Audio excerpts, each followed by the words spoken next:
when you have such an influential player who's out, you can see how it energises and it just revitalises the whole team.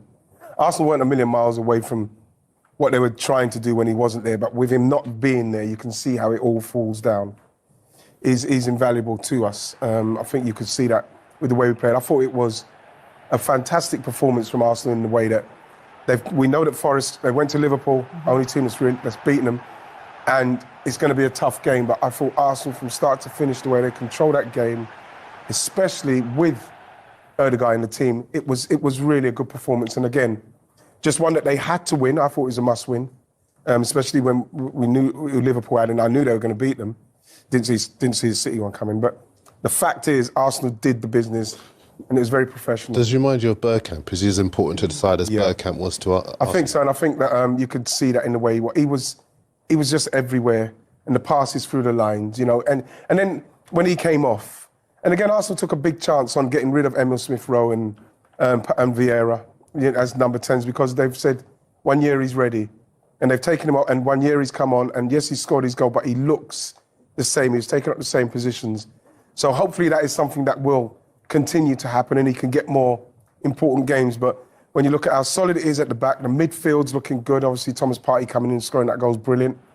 But I just think up front, Saka is, like I say, I mentioned Savinho at City. If Saka went games playing like 15 games, he's gone nothing from Savinho. Saka, if he goes 25 minutes, it's a massive story. Yeah. The way he does not get the credit for what he does. He is fantastic for us, and he's fantastic again the other day. I mean, that goal that he scored, I think Martin Odegaard and Hair telepathy they have between each other, I think is on a different level. Yeah. And they do say the best players find each other, but they just seem to find each other all the time. It's funny you should bring up Dennis Bergkamp and Martin Odegaard, because my dad called me a couple of years ago. He's a Gooner, as you know. And he said to me, darling, I think we found the closest thing to Dennis Bergkamp. And I was like, yeah, all right, Dad.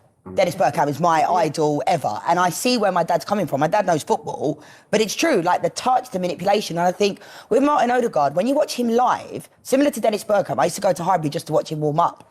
Like, you have this feeling, the way they manipulate the ball, they always know. They're like 3 or 4 steps ahead, not just 2 or 3 passes ahead. Like, we're talking 3 or 4. You know, Martin Odegaard's preparation touch, his ability to... Did you just leave? When you were there, yeah. When you were there, yeah.